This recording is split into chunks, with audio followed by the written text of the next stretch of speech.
Um, I want to establish that for Climax, you did that show every other week for 2 years. For 2 years, yeah. Um, what determined, you were talking about your style and the stamp that you place on these shows. What determined, for example, a low angle or a high angle? Was it based on the script, the character, what? All of that. Based on the script, based on the scene, based on the staging, based on the character, based on the dramatic effect of the scene. At this point, if you read a script, would you start to visualize how you wanted it to look?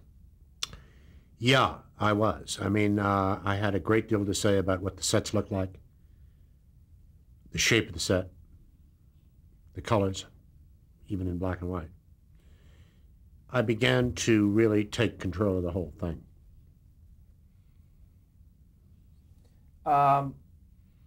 Including each extra, because I'd use the same extras over and over again, because they were very important, because sometimes an extra would hide a camera, sometimes a key move here. I mean, they were very, very important to me. So I used almost the same extras all the time.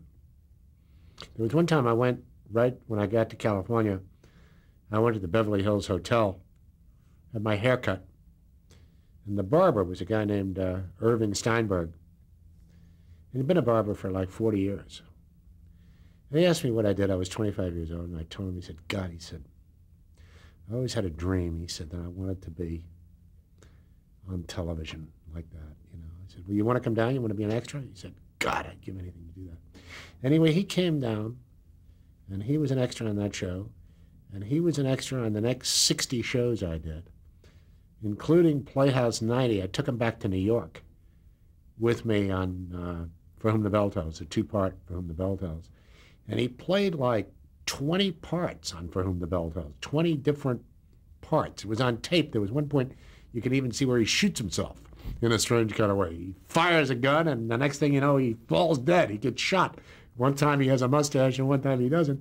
The CBS business executives looked at the paychecks that were going out, and they said, my God, who is this Irving Steinberg? It says, Jason Robards, Irving Steinberg, Maria Schell. He made more money than Maria Schell. And he got rich. I mean, he bought himself a house in the valley, and he had a hell of a career. He did it for about 8 years.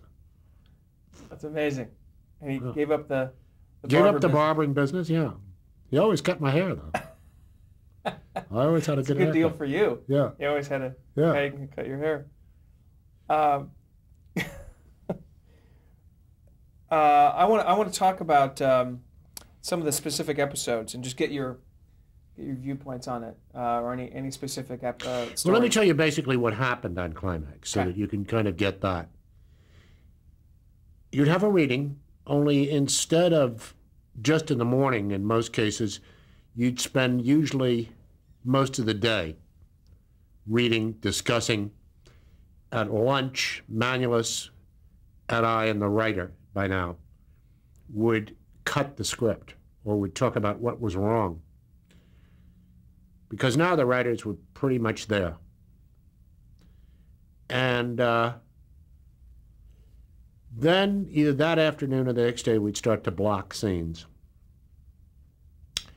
We had a total of just about a little less than 2 weeks on Climax, because I did one every 2 weeks.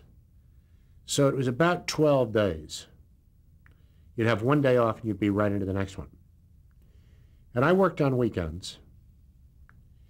And you'd block scene by scene. Then you'd run the scene. You'd work on the scene. You'd block it and run it. And get it to the point where you liked it as a scene. Work on it as a scene. Sometimes taking dialogue out. Sometimes talking to the writer and saying, well, we need something here. In other words, it was all about discovery. It was about what was in the scene, the content of the scene, what we were trying to get. It's like you do a play. And then you'd keep doing scenes. And then after about the 5th day, you'd start to do run-throughs. In the afternoon, you'd always do a run-through, and Manulus would come down for the run-through. And he would give me notes after the run-through, some of which I would agree with, some of which I didn't agree with.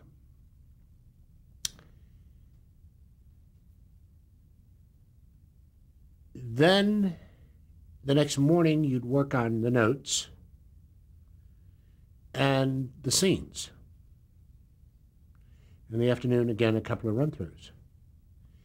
Now, after about the 6th day, after you'd done a couple of run-throughs, I would have the associate director come to my house at night after rehearsal. And we would sit down with a floor plan of all sets. And then we would decide each camera shot and work them out. Camera 1, camera 2, camera 3. And you always had some cameramen that were better than others. On the climax crew, it was Bob Stone on camera 4, who was the best. And so you try and put all the difficult stuff on Bob Stone. And you'd find ways to get him involved in every scene. He was the guy, for instance, that I put the 24 pages on, the first one. And that broke him in pretty good. After that, everything was easy. And we'd work out every camera shot and every lens, every boom position. That usually took 2 nights, because we'd quit rehearsal at 6, go home and have dinner, and the AD would come over at about 8. We work usually till 2 o'clock in the morning. And then you'd get up and you'd be rehearsal at 10. At the same time, I don't know how we did the hours we did, but that's what we did until 2 o'clock, sometimes 3 o'clock in the morning. And you'd go in and then you'd see if those camera shots worked during a run-through. You'd have your script and you'd see it. Yes, this 2-shot works here, or you change it, whatever. Then on climax, it was on a Thursday. On Wednesday, we'd go into the studio. Sets would be up. And you would start to block. You'd spend Wednesday blocking the show. And what you'd do there, the way I would do it, is I would be on the floor, studio floor, right next to the cameras with a rolling monitor next to me. The assistant director would be in the control room with the marked script. As I would set the camera shots, talk to the cameraman about what I wanted them to do. I want you to come over here to the right. The actor move a little bit. Okay, that's good. I'd see it on the monitor. Say, okay, let's run that. And then the assistant director would call the shots, and the technical director would take them, and I would see the intercutting from down where I was. And if there was something wrong, I could fix it. No, I think you ought to be further to your left, or I don't like that lens, try another lens. Whatever it was, that's the way you'd block. And so you would run that scene. Well, yeah, that sequence even. You're not even the whole scene. Sometimes just a series of about 5 shots. And then, as you were down on the floor, I just want to make sure I understand, you would run this sequence.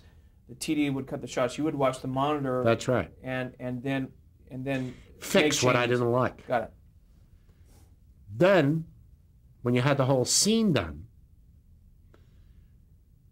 you would go into the control room and run that scene. Then come back and do the next scene. And then climax was composed of 4 acts with commercial breaks. So you would then run the whole act without a break. But it was chaos because even then people were running into each other and people weren't making crosses and actors were out of position and you'd have to fix it. It was stop and start. Then the next day, we would usually have the show blocked by then, but sometimes not. If it was a really complicated show, it wouldn't be finished. You'd either finish that and do a run-through, a stagger-through, which usually take, for an hour show, the stagger-through would take like 2 hours because by the time everything got fixed. Then you would do another run-through. You break for lunch. Then you would do the dress rehearsal, and you do it live for New York at 5:30 in the afternoon. The commercials were done from another studio, so we didn't have to worry about that. They had their own cameras and everything else. But then CBS came up with the idea that every third climax show had to be done in color, and they only had 4 color cameras. So we had to then share the cameras with the commercials, which was awful because you had to finish, you had to give the commercial 2 cameras at least and get a third one over to them, and they were in the next studio.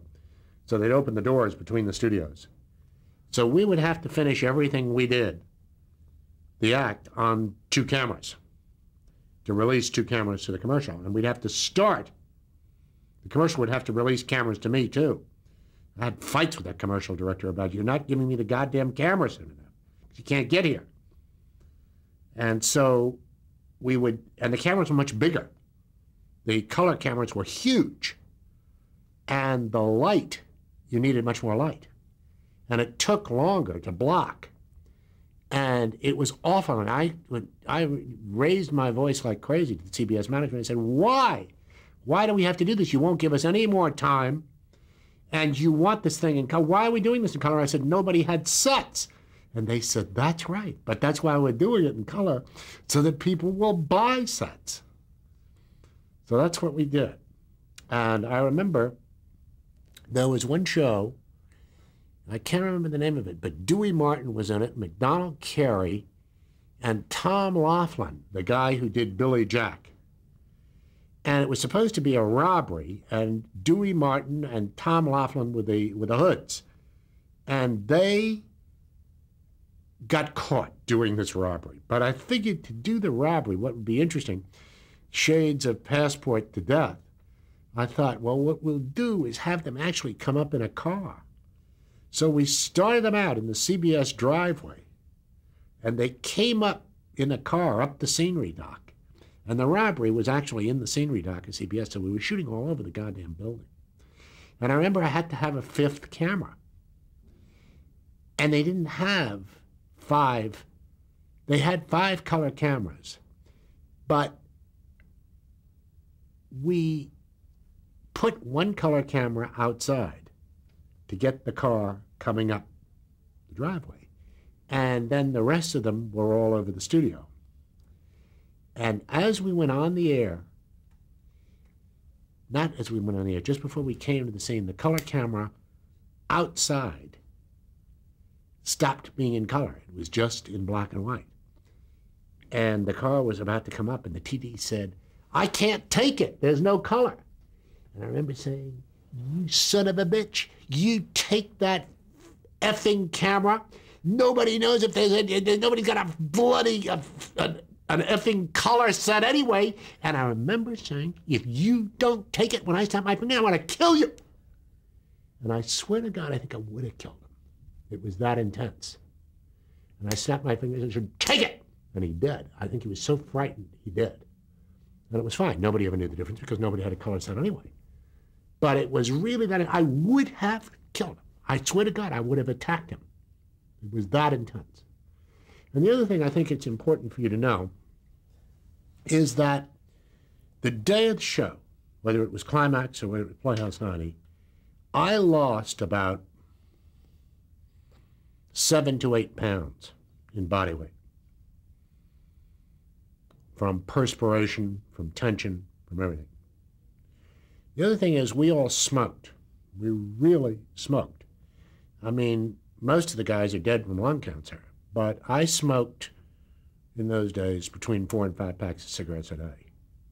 And we all smoked. And the thing that's a miracle is that we ever saw the monitors because there was so much smoke in the control room. But the tension was indescribable. It was so intense. I mean, nothing in my life has ever approached that kind of emotional intensity. So that when people ask me what were the best time, what's the best time you ever had, obviously the most intense time that I've always liked my life living on the edge, whether it be racing cars or whatever it is. Nothing has ever approximated that live television for me in my life. No movies, nothing. Closest we ever came to it was when we were shooting actually the real footage of the Super Bowl and Black Sunday, when we had to have it. That's another story I'll tell you about the CBS cameras at another time. But that was those were the years for me that are unforgettable, those years. And of course, for just sheer enjoyment of what I was doing and intensity. I mean, that was the purest. It was absolutely, totally pure, I think you could say. Because that was it. I mean, you were out there. There was no fallback, you know. If it didn't work, there was no whoops, you know. It was it. And we knew it. I mean, we never talked about it, but we knew it. And, you know, you never had a difficult actor, because if anybody started to argue and waste time, I mean, what I would say is, hey, you know what? Keep going. You want to waste time? Fine. You want to just bullshit about this? Fine. But on Thursday night at 5:30, your face is the one that's up there, Buster, you know, not mine. And you never really had arguments. There was no such thing on live television as a difficult actor. There were panicked actors, but not difficult actors. And, but anyway, that's what happened. That's what happened. So are you saying that, that intensity was stronger in Climax than the previous shows you worked on? Yeah, because there was more at stake. Climax was a big show. Big budgets. Bigger budget and the color? Well, the color was incidental. I mean, it didn't happen until the second year anyway. No, the color really didn't have much to do with it. It was just the fact that it was a huge network show. And it got even more intense on Playhouse 90, of course, because it was longer. And, yeah, it was more at stake. Would it be fair to say that with all the rehearsal and all the work that you did prior to the show, ultimately one of the best tools to direct a show like that is instinct? No, I don't think instinct had much to do with it at the moment when we went on the air. It was just literally hoping that everything worked, because everything had been pre-planned. When it went wrong, which wasn't very often, then you had to really improvise. You had to be quick. You had to have very, very cool nerves. I mean, you really had to have cool nerves. And you had to have your wits about you. You had to be on top of it. You had to know what to do. And the other thing that I think is important to say, and then we can go into specific shows, is that you then saw the show. You had a party afterwards, and we'd see it, you know, when it was being broadcast for California. And in the early days, it was a kinescope being broadcast for California.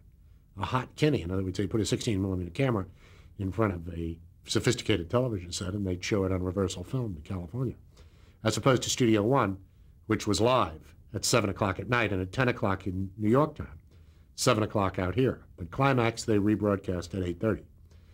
And the other thing, I think, is that each director, the top directors, whether it was Frank Schaffner or Bob Mulligan or Sidney Lumet, Delbert Mann, we'd all watch each other's shows.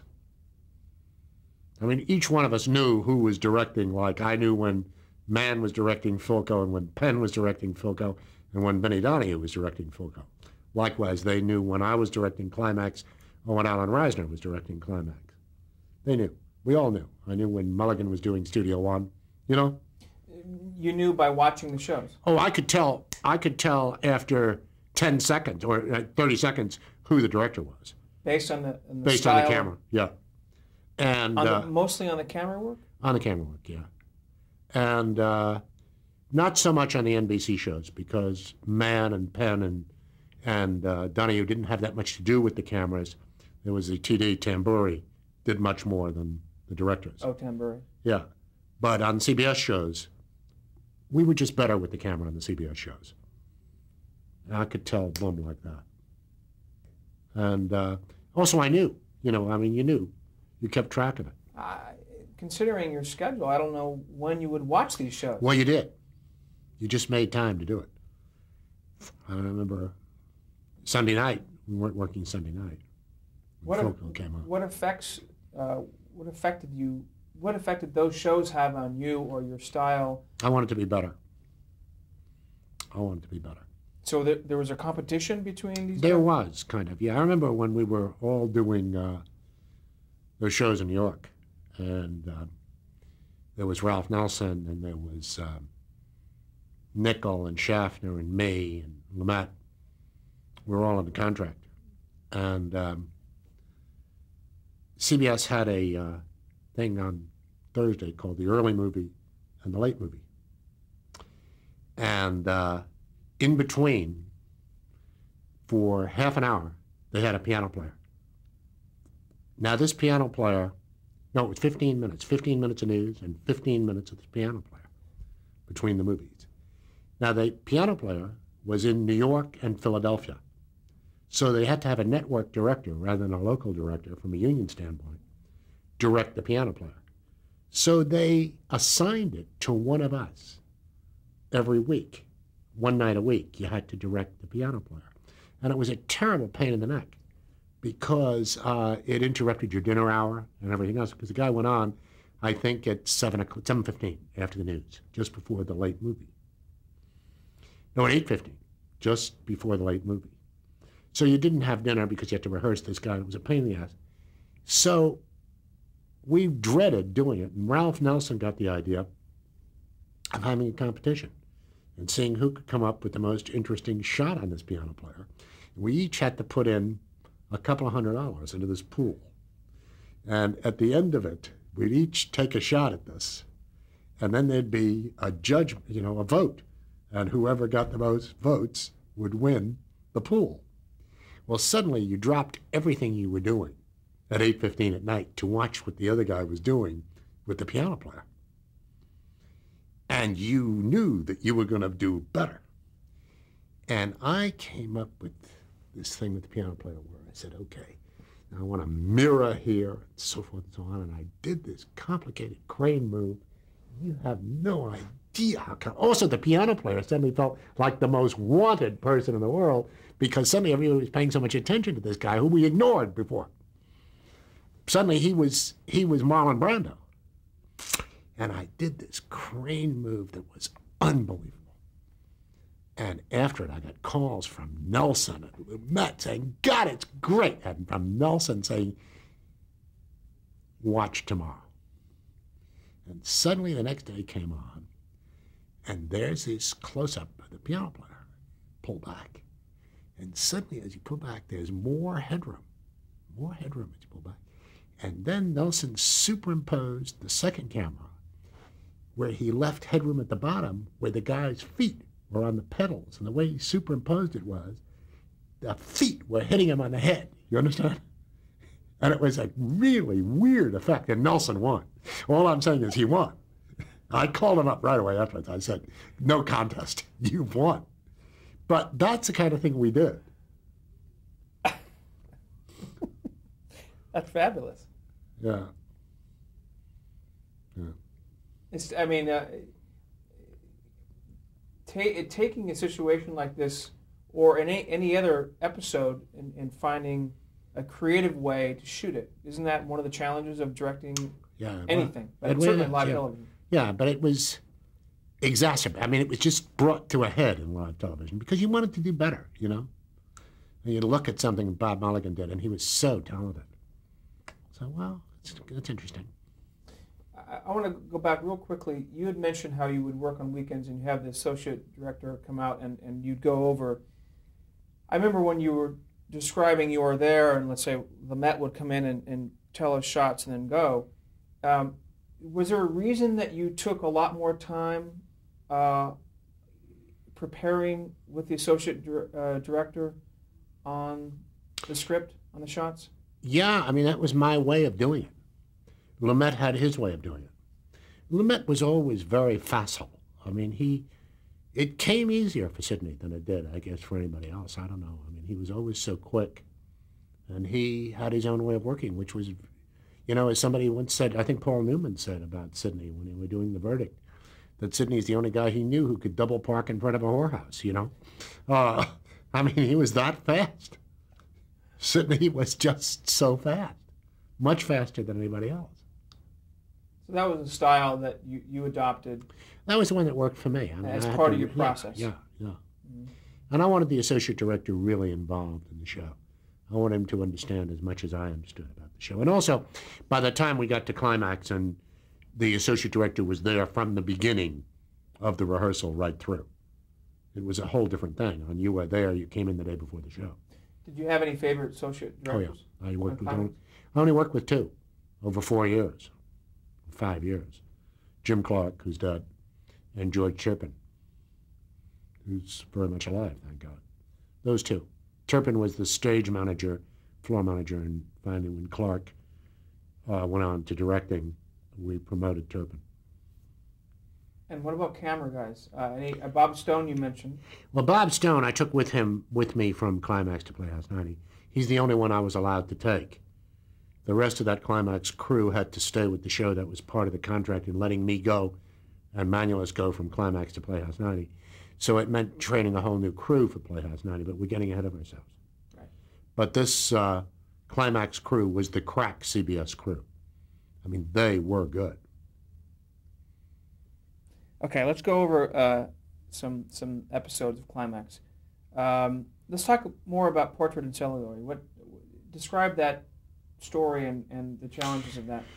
Well, that was a Rod Serling original, and Jack Carson played an agent who at one time had won an Academy Award, and his whole life had peaked at that particular time, and it was a story about the destruction of a guy. And it was a big, big success. And Carson either won or was nominated for the Emmy. I was nominated. And Climax won the Emmy for the best show of the year. It was interesting. It was a hell of a show. Sailor on Horseback, do you remember that one? So yeah, I do. Sailor on Horseback was the story of Jack London from the Irving Stone book. And what was interesting about that is that Lloyd Nolan played Jack London, and we had this huge fist fight in the show.